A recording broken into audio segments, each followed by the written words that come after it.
gift. Ang describable gift na topic po natin ay matatagpuan po natin sa 2 Corinthians chapter 9 verse 15. Sabi sa English, "Thanks be to God for His indescribable gift." Ang indescribable na word, it is inexpressible sa other translation, unspeakable, unutterable, unexplainable, yung no words can express, yung hindi mo maipaliwanag, hindi mo masabi-sabi, hindi mo matukoy-tukoy, hindi mailarawan, hindi maarok, hindi mawari. That is indescribable. Parang pag may nakita kang isang bagay, mapapa-wow ka na lang, parang sabihin mo na lang, wow! Parang yung words mo, hindi mo pa mabuo-buo kasi it is indescribable. Nakakita na po ba tayo ng isang bagay or nakaranas na ba tayo ng isang pangyayari na hindi natin maipaliwanag, isang bagay na napakaganda na hindi lubos natin mailarawan sa sobrang ganda nito? Yung nakapunta na sa Manila Bay, yung sunset. Pag tinitignan natin yung sunset, napakaganda nito.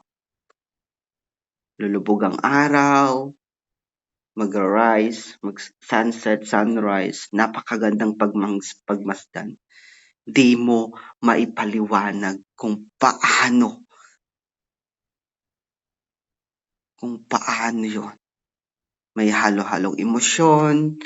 It is indescribable creation. It is indescribable feelings. And yung pagkakataon na nakita mo yung firstborn baby, yung apo mo o yung anak mo, una mong anak, hindi mo maipaliwanag yung saya eh. Merong kalakip na indescribable love.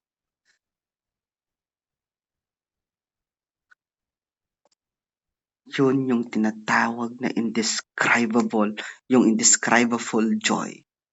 And yung mga answered prayer po natin, tinutugon ng Panginoon. Ang tanging sambit mo lang eh, Lord, salamat. Salamat, Lord. Mga blessings na natanggap mo, siksik, liglig at umaapaw. It is indescribable blessings. Ang dami mong pagpapala. Iba yung joy eh. Iba yung nararamdaman mo pag may mga answered prayer ka, then natatanggap kang blessings na galing sa Lord. Hindi mo alam kung saan nagmumula. It is indescribable. Lahat tayo may mga pagkakataon, mga karanasan na hindi natin sukat akalain. It is indescribable. Yan ang salitang ginamit ni Paul para ilarawan ang pinakamahalagang regalo ng Pasko. Sa isang regalo na hindi mailarawan, na naging inspirasyon sa lahat. Ang tinutukoy ko ngayon ay ang anak ng Diyos na si Jesucristo. Sa pagkakataon, sa season na kung saan pinatunayan niya na mahal niya tayo. Mahal na mahal niya tayo. Mahal ka ng Diyos, kapatid. Binigay ang kaisa-isa niyang anak para tayo ay maligtas. Salamat sa Diyos sa kanyang hindi maipaliwanag na regalo. Thanks be to God for His indescribable gift. Yung context ng 2 Corinthians chapter 9, si Apostle Paul may totoong pagmamahal sa church, genuine love sa Church of Corinth. Lalo na sa doon nga sa iglesia ng Corinto. Ini-instruct niya ang mga taga roon. Through letters, sinusulatan niya sila at binahagi niya ang katotohanan patungkol sa Diyos. Sinulat niya ito sa mga taga-Corinthians, especially ay kasi matigas ang ulo nila eh. dahil ayaw mag-commit sa pananampalataya nila sa Panginoon. In terms of offering, kaya dyan yung cheerful giver dyan sa Corinthians na yan, chapter 9. Sabi niya, maging generous giver naman kayo. Maging cheerful giver naman kayo. Lahat ng meron kayo ay lahat yan ay galing sa Diyos. At sinabi niya sa last part ng chapter 9, na lahat ng pasasalamat ay ibibigay sa Panginoon. Kaya nasabi niya na, thanks be to God for His indescribable gift. So who is that indescribable gift na tinutukoy po natin? Siyempre si Jesus Christ. Dumating ibinigay ang kanyang buhay para iligtas ang sangkatauhan. Mabuti ba ang Diyos? Mabuti ang Diyos, mga kapatid. It is God's indescribable. Nung sinulat ni Pablo na that gift is indescribable, hindi niya sinabi na ang regalo na yan ay hindi ma-describe. Kundi maraming nagpapaliwanag sa Bible na mailalarawan ang gift na yan. Ang gustong iparating ni Pablo is that the feeling na hindi mo mailalarawan sa ginawa at kahangahangang kabutihan niya sa bawat isa. Walang makakapantay na regalo ng Diyos. Who is that indescribable gift? Jesus Christ. Si Jesus Christ lang, mga kapatid. How do we wrap a gift? Paano tayo nagbalot ng regalo? Noong Christmas, natapos ang Christmas, ngayon, sasalubungin natin ang 2024. Paano tayo nagbalot ng regalo? Ang iba, pagandahan ng balot, lalagyan ng ribbon, susulatan, from, to. Iba-iba yung kulay. Ingat-ingat tayo sa pagbabalot eh. Dapat sa balot pa lang maganda na, maayos at nakakaengganyo. Matutuwa ang tatanggap nito. Ilan lang yan sa ginagawa ng tayo na tuwing Kapaskuhan, birthday, wedding, binyag at iba pang okasyon. Nagbabalot ng regalo para ibigay sa mga special na tao sa buhay natin, mga kaibigan, kakilala at kapatiran. Paano binalot ang indescribable gift na si Jesus Christ? Isinilang sa sabsaban, isang nagkatawang tao na siyang tagapagligtas natin. A King of Kings and the Lord of Lords. Ay binalot ng kapaghatian. Inalupusta, pinako sa krus. His situation is indescribable. It is incredible sa buhay, sa kamay ng sanlibutan ito. Pag tinanong natin ang mga bata, pag tinanong natin sila, who is the greatest giver? Sinong pinakadakilang mapagbigay? Alam niyo kung anong sasagot nila? Si Santa Claus. Amen po ba? We are influenced by paganism, mga kapatid. Kaya wala naman problema doon. But the thing is, pag tinanong ka as a Christian, who is the greatest giver? Dapat ang sagot mo si Jesus Christ. Hindi si Santa Claus, hindi si Ninong, hindi si Ninang na nagbibigay sa iyo tuwing Pasko. Kundi si Hesus Kristo lamang. Greatest giver. Kaya sa araw na ito, mga kapatid, God remind us to be humble, to be contented of what we are received right now. Ang buhay na meron ka ngayon, it is indescribable life. Try po natin i-meditate yung meaning ng Christmas. It is love. Christmas is generous giving, humility, compassion, peace, faith, contentment, joy, salvation in Jesus Christ. Naghahanap ka ng perpektong regalo nung Pasko at sa darating pang mga malalaking okasyon. Kapatid, hindi perpektong regalo ang kailangan mo. Hindi mamahaling regalo ang kailangan mo. Ang kailangan mo ay si Jesus Christ. Kailangan mo ng pagliligtas. Hindi kayamanan dito sa mundo, kundi si Jesus lang sapat na. Yes, okay lang ganito, regalo ko, natatanggap. Basta't kasama natin si Kristo. Yung puso ang tinitignan ng Lord eh. Basta't kasama mo, ang mahal mo sa buhay, mga kapatiran na tutulong sa'yo, mga kapatid, siblings for Christ na kasama mo every time na kailangan mo ng encouragement. Nandyan yung mga kapatiran po natin. Tutulong para lumago tayo espiritual.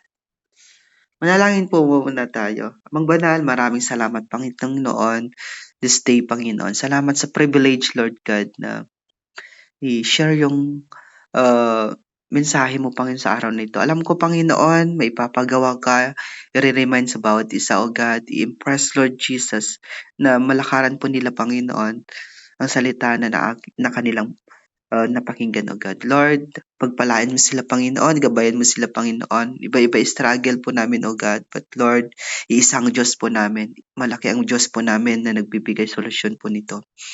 Thank you, Lord, for this indescribable day, indescribable topic, O God, indescribable brethren, Lord Jesus, na nakakasama po namin online. Lord, this season, O God, is for you, O Lord Jesus. Sasalubuhin po namin yung bagong taon, Lord Jesus. Matatapos ang taong 2023, 2024, O God, ay salubungin po namin na may pag-asa, O Lord Jesus, na may pananampalataya, O God. It is indescribable feeling, Lord God, na aming isi-share sa bawat isa, O Lord. Salamat po, Panginoon. Gamitin mo ako mightily, Lord Jesus, as a vessel, Lord Jesus. Use me, fill me, O God, mold me, Lord Jesus. Thank you, Lord. Thank you, Jesus. Thank you, Holy Spirit. In Jesus' name we pray. Amen. Yun, ang point po natin, introduction pa lang po yun kanina. Ang point po natin ay, main points po natin sa tatlo. Indescribable gift number 1, God's gift is Jesus Christ, was personal. Second is indescribable gift number 2, He was given to meet a specific need. And number 3, indescribable gift number 3 is it was sacrificial. Kapatid, sabihin mo sa sarili mo, indescribable. Huwag mong tignan yung kapitbahay mo, huwag mong tignan yung mga tao na nandyan sa paligid mo. Nasasabihin mo, ay, hindi ko maipaliwanag ang ugali niya, hindi ko maipaliwanag kung paano siya nabubuhay as a Christian, and yet hindi nakikita sa kanyang gawa ang pagka-Kristiyano. Hindi po gano'n ang pag-describe sa kapwa po natin. Hindi po yung gano'n yung meaning ng indescribable, hindi mo talaga siya mapaliwanag. Kundi i-describe po natin sila as a positive. Don't judge them kasi si Jesus Christ lang ang magja-judge sa kanila. Point number 1, God's gift is Jesus Christ was personal. Indescribable gift number 1. Luke 2:11, today in the town of David, a Savior has been born to you. He is the Messiah, the Lord. He has been born to you. Pinanganak siya. Hindi basta-basta siya pinanganak para lang sa mga hayop or mga bagay, kundi pinanganak siya sa atin. Anong purpose niya? Mamaya ipapaliwanag po natin. He has been born to you. Sa secular, ipinanganak sa laman, in the flesh. Ibig sabihin, nagkatawang tao ang tagapagligtas po natin. Hindi siya ipinanganak na espiritu, hindi natin siya makikita pag ganon. Ang ganda ng ginawa ng God the Father, talagang in the flesh. para makarelate siya sa atin. Nagkatawang tao ang tagapagligtas po natin. In person, in personal. Amen po ba? The glorious news of Christmas is the gospel. Gospel po. The glorious news of Christmas. The birth, burial, death, resurrection. Ano pa ba? It is a gospel. Meaning ng gospel. Binigay sa atin isang nagkatawang tao. It is born in personal. Para makasama ng sangkatauhan. It is God's indescribable gift. Isang sanggol pinanganak ng isang birhen, conceived by the Holy Spirit. Doon pa lang mga kapatid, mamamangha ka na. Tapos siya pa ang tagapagligtas, magliligtas ng makasalanang taong tulad natin. Imagine that, kapatid. Because of the greatest love of God, the Father, He gave His only begotten Son. Bumaba sa trono, hinubad ang pagkas-Diyos para iligtas niya tayo. It was personal being. Hindi bagay, hindi ribolto, hindi hayop ang tagapagligtas po natin, kundi isang 100% tao at 100% Diyos. Ang ibang katuroan nakakalungkot na sinasabi, si Kristo lang ay tao lang. Hindi Diyos, isang propeta lang daw. Siya ay Diyos, mga kapatid. Diyos ang tagapagligtas po natin. Mapapag-aralan po natin yan, yung niya sa Doctrine of Christ or Christology. Ang point number 1 ay napakalawak ang ibig sabihin. Napaka-personalized. Walang salitang para ilarawan ito. Minahal niya ang sangkatauhan, imagine that, na namuhay bilang normal na tao para makarelate siya sa mga pinagdadaanan mo ngayon. It is incredible. That is indescribable. God's gift, it was personal. Kaming mga OFW or yung mga OFW na narito, karanasan na iniwan ang mahal sa buhay, tumanda sa abroad, lumayo sa mahal sa buhay, kumayod sa paghahanap buhay, maibigay lang ang material na bagay na pangangailangan po nila. Isang anak na naiwan sa Pilipinas ang nangungulila, magulang na nag-aalala, asawa na nanabik sa pagdating. Magpapadala ng pera kada sahod, pero ang gusto ng mahal sa buhay ay ikaw. Makita ka, makasama ka sa Pasko at bagong taon. Personally. Hindi sa gadget, sa cellphone na kinokontrol ng teknolohiya. Limitadong pag-uusap.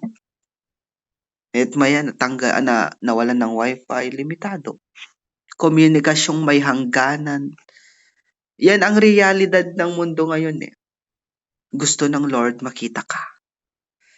Kung gaano kaalab, kagusto ng mga mahal mo sa buhay makita ka. Ang Lord din, gusto ng Lord makita ka personally. Naglilingkod sa Kanya, nagbe-praise sa Kanya. Walang bahid. Dapat totoo. He is in human nature. He's Almighty God. Indescribable gift number 1, it was personal.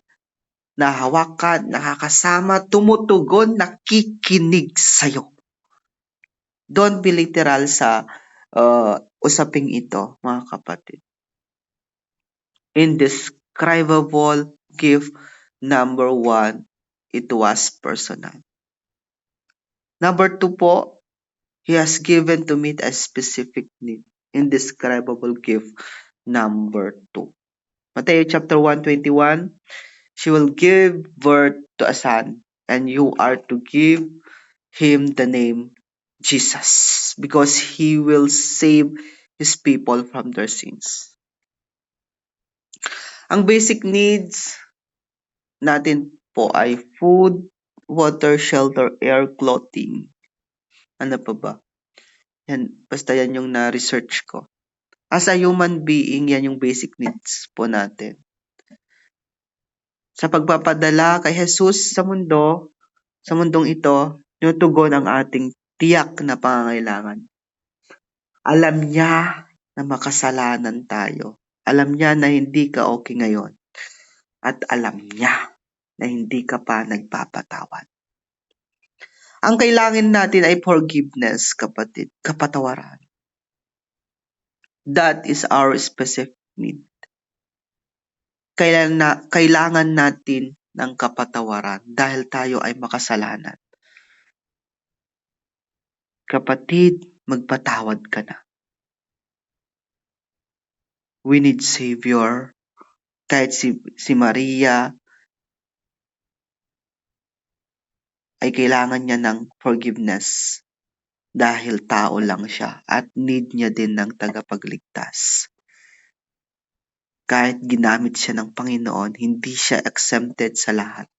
Pagdaanan niya lahat tulad natin.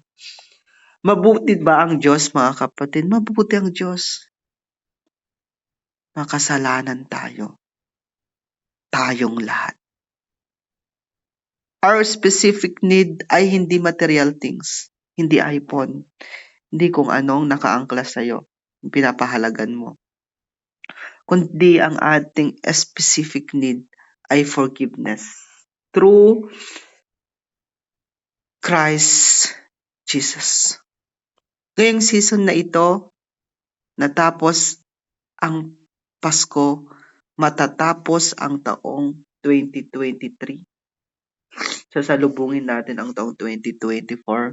Kung ang greatest need mo ay information, syempre magpapadala ng Diyos ng educator, hindi po marites. Kung ang greatest need mo ay technology, magpapadala ng Diyos ng scientist, hindi po artificial intelligence or AI na tinatawag. Kung ang greatest need mo ay money, magpapadala ang Diyos ng economist, hindi pa utangan. Pero ang greatest need mo ay forgiveness. Sinong ipapadala? Tagapagligtas natin na si Jesus Christ. Yan yung greatest need mo sa pagkakataong ito. Forgiveness. This is your chance, mga kapatid. Sa araw na ito, sa pagkakataong ito, ask forgiveness and forgive others. Magpatawad ka, kapatid, at patatawarin ka ng Diyos. All have sinned and fall short of the glory of God, but God demonstrate His own love for us in this. Kahit tayo'y makasalanan, Christ died for us. The wages of sin is death, but the gift of God is eternal life in Christ Jesus. 1 John 2:2 sabi dyan, He is the atoning sacrifice for our sins, and not only for ours, but also for the sins of the whole world. Ang sinumang nagnanais na lumapit sa Diyos, mga kapatid, makakasumpong ng kapatawaran eh. Makakasumpong ng kapatawaran ng kanyang kasalanan. The door is open sa mga taong gustong magbago. Bumalik sa Panginoon. It is indescribable gift. Forgive your enemies, mga kapatid. Kahit mahirap, ang Diyos nga nagpapatawad. Tayo pa kaya na tao lang. It is our number 2 ang ating point po ay He was given to meet a specific need. Yun yung forgiveness. And number 3 po tayo, malapit na po tayo. It was sacrificial. Indescribable gift number 3.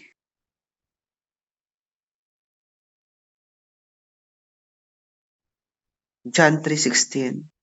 For God so loved the world that he gave his only son, his one and only son, that whoever believes in him shall not perish but have eternal life. Hashtag magsakripisyo ka na naman kahit konti. Sa atin, ganyan tayo minsan eh. Pagandahan ng regalo, nung Pasko, mahalan mo naman ang regalo mo, ganyan tayo eh. Ang ibibigay mong regalo, dapat mag-effort ka naman. Bakit? Bakit ganito ang mahal ng regalong binigay ko, pero ang natanggap ko ang ganito ang walang ka-effort, di man lang di man lang nag-sacrifice yung nagbigay. Ganun tayo, beyond expectation tayo eh. Amen po ba? Pag pumupunta tayo sa mall, ano ang unang tinitignan natin? Sa mga damit, pag ano pa lang, wow, sa malayo pa lang ganda. Kapag tinignan mo yung price, yun, mahal sa na lang, ganun tayo eh. Wow, ang ganda. Ganda ng kalidad, pero ang mahal din ng presyo. Ang tao tinitignan ang price, ang presyo. Pero ang Lord, kapatid, He paid for the price para sa kaligtasan mo. Mabuti ba ang Diyos, kapatid? Mabuti ang Diyos. It is indescribable. It was sacrificial. Kung magbibigay ka ng regalo, it is sacrificial. Pero tignan mo yung puso mo, sacrificial nga ba? Hindi okay yung puso mo nagbigay, may yabang, may bigat, nakalakip. Huwag ka na lang magbigay kung ganun, kapatid. Yung sacrificial na may puso, yung may effort, may sacrificial love, sacrificial gift, indescribable gift. Kakaiba dapat. May halaga ang regalo kung papahalagan mo ito. Either mahal, mura, maliit, or malaki, tatanggapin mo pa rin. Hindi mo kasi alam ang kwento behind that gift. Inutang niya pala para ibigay lang sa'yo. May sacrificial palang nangyari. Na-appreciate it. Malit na bagay, malaking bagay, appreciate it.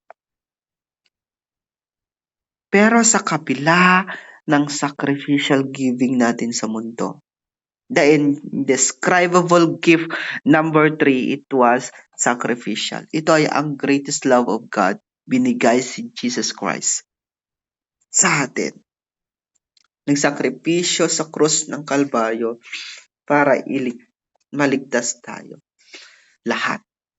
Ang dami nating lantarang sakripisyo sa mundo, pero hindi ina-appreciate ng tao. Walang contentment, walang satisfaction. The best ang sacrificial na ginawa ng ating Panginoon. Pinako sa krus. We already celebrate Christmas season at matatapos na naman ang 2023. Pag tayo nag-worship sa Lord, lagi natin naalala ang pinakadakilang sakripisyo niya sa pamamagitan ng Lord's Supper, yung Holy Communion, na isa sa ordinance ng church natin, kanya-kanyang church po natin. Mabuti ba ang Diyos? Mabuti ang Diyos, kapatid. Dito na po tayo sa conclusion. Tulad ni Pablo, tayo ay may pusong mapagpasalamat. Indescribable gift was personal kasi pinadala sa atin para magkatawang tao. It was personal, si Jesus Christ. Para tulungan tayo, maranasan niya ang nararanasan natin ngayon. Na mas higit pa. Kaya nga pag tayo nananalangin, alam na alam niya ang puso mo kalagayan mo. Alam na alam niya yan. Dahil siya mismo, naranasan niya yon. Kaya siya ay mahabagin sa atin. Do not limit your prayer, mga kapatid. Indescribable gift was given to meet a specific need. Kasi binigay niya ang pangangailangan natin He was given to meet a specific need. Ano ito? Forgiveness of all our sins. Di ka mapatapatawad ng tao, pero ang Diyos kaya kanyang patawarin. Kahit ikaw ay paulit-ulit na nagkakasala, may Diyos na nagbibigay ng kapatawaran sa mga nagkasala. Nagkakasala. Kaya lumapit ka na sa Lord. Lapit na, mga kapatid. Huwag ka nang lumayo. Nandyan lang ang Panginoon naghihintay sa'yo. Indescribable gift was sacrificial. Kasi there is sacrificial giving, sacrificial love, sacrificial offered. Ano ito? God's greatest love of the Father. Binigay si Jesu Kristo, nagsakripisyo para sa atin, para sa kaligtasan natin. The sacrificial is Jesus Christ, the way to salvation and eternal life. Pagod na ba tayo sa dami nating sinakripisyo? Pero ang Lord, mas higit pa sa sakripisyo na ginawa niya. Magsilbi ka naman sa Lord. Mag-sacrifice ka naman sa Lord. Sa konting oras na paglalaan sa pakikinig at pagbabasa ng kanyang salita. Meron po akong ipapasa sa GC. Asan na yung GC? Next po tayo. GC. Parang hindi ko makita yung GC. Yun, wait lang po.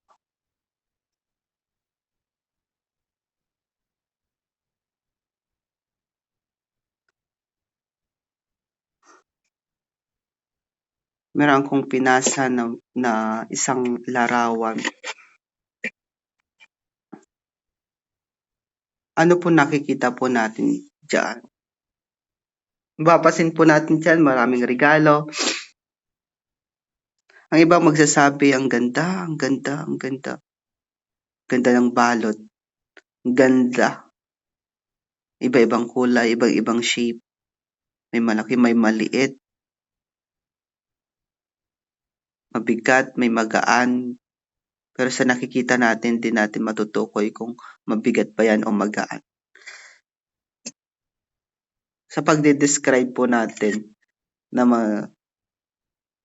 nakita po natin sa pinasa ko, ito'y limitado base lang sa nakikita po natin. Napapatanong ba tayo na ano kayang laman yan?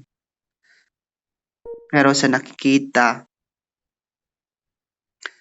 natin ay limitado. Pero kung gamitin natin ang eyes of faith, mata na may pananampalataya, behind that gift, it is indescribable. It was Jesus Christ. A precious gift, greatest gift, unspeakable gift, inexpressible gift. Ano pa ba? Siya ay si Jesus Christ. Wrapped in a major 100% tao at 100% God. Amen. Nabless ako nung sinimulan kong aralin ang mensaheng ito ng Lord. Na message ko na ito sa kahapon sa Thanksgiving po namin at inulit ko na lang ngayon. Iba pa rin ang Lord kung kumilos. Hindi may paliwanag na regalo. Even si Apostle Paul sabi niya, hindi ko kayang ilarawan. Ang magagawa ko lang ay lumuhod at magpasalamat sa Diyos sa kanyang hindi mailalarawang regalo. At yun ang gusto ng Lord sa atin ngayon. Na lumuhod, umiyak sa Kanya,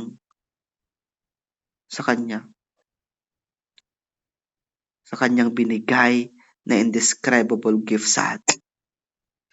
The ultimate Christmas gift is the gift of God's Son, Jesus Christ, sa mundong ito para iligtas tayo lahat. Luke 2:11-12. Today in the town of David, a Savior has been born to you. He is the Messiah, the Lord. This will be a sign to you. You will find a baby wrapped in clothes and lying in a manger. Sa Tagalog, isinilang ngayon sa bayan ni David ang inyong tagapagligtas, ang Kristong Panginoon. Ito ang inyong palatandaan. Matatagpuan ninyo ang isang sanggol na nababalot ng lampin at nakahiga sa isang sabsaban. Tanggapin natin mga kapatid ang indescribable gift of God. Si Jesus na siya ang daan, katotohanan at buhay na walang hanggan na nag-aalis ng kasalanan ng sangkatao. Muli, sabay-sabay po natin bigkasin or sa isip nyo ang ating teksto ngayon. Sabi dyan, thanks be to God for His indescribable gift. Bago po tayo manalangin, handugan po muna natin ang isang awitin ng ating Panginoon. Thank you, Lord. Salamat po sa bawat isa na narito ngayon.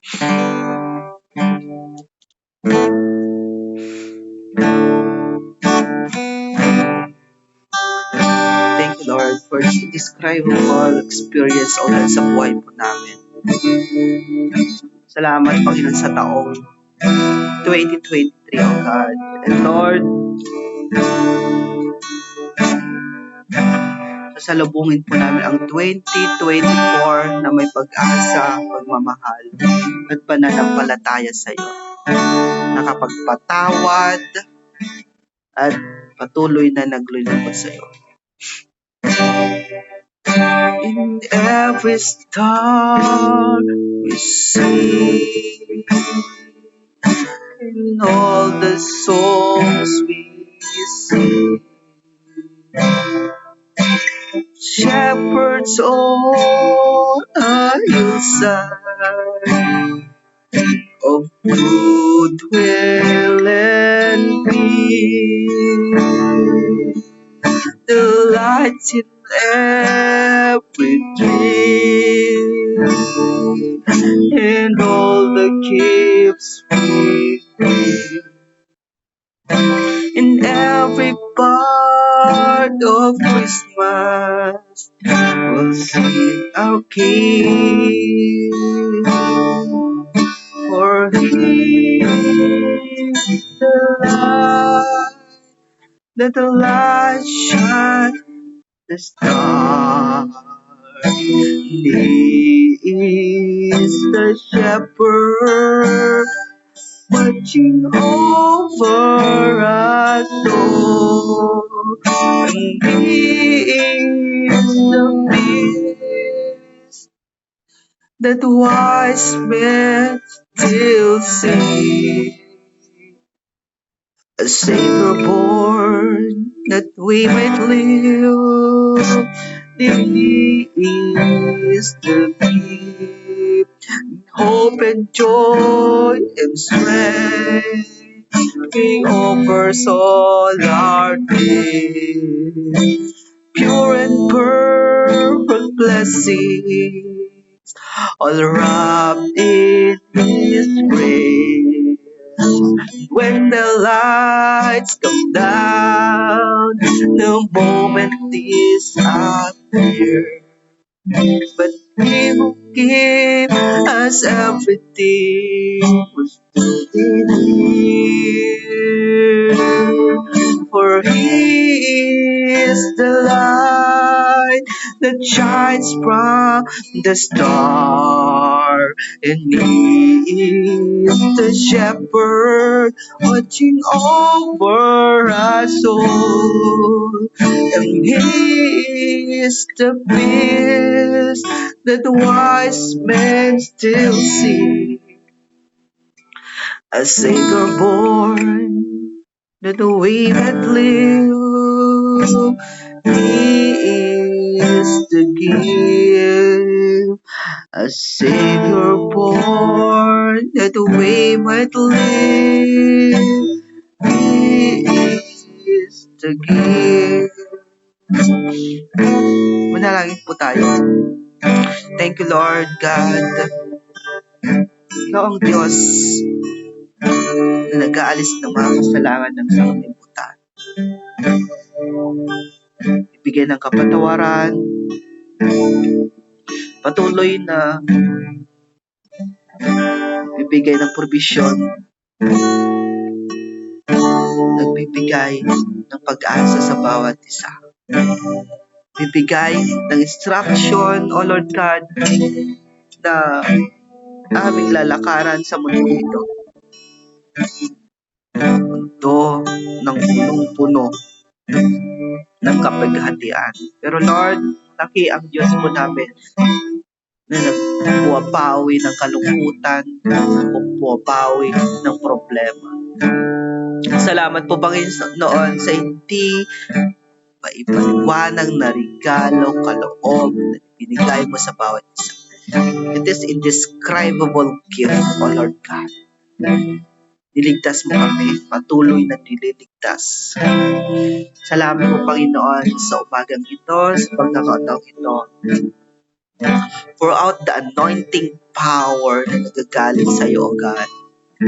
Pagpalain mo Panginoon ang Siblings for Christ, ang morning prayer, O God, every day, Lord Jesus. Maraming kaluluwa na lumalapit sa iyo, O God. And Lord,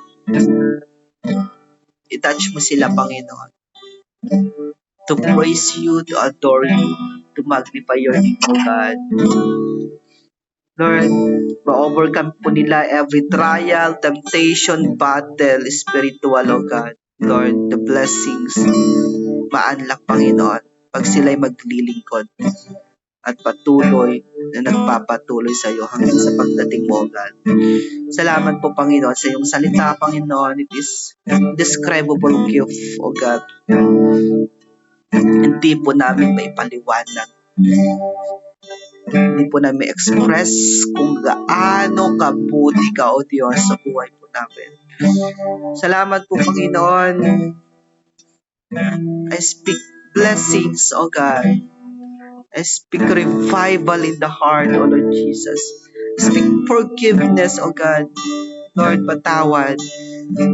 Lord, bigyan mo kami, Panginoon, na may pusong mapagpatawad, may pusong mapagpasalamat. Ano man mga bagay, Panginoon, na aming natatanggap. Lord Jesus, salamat po, Panginoon. Thanks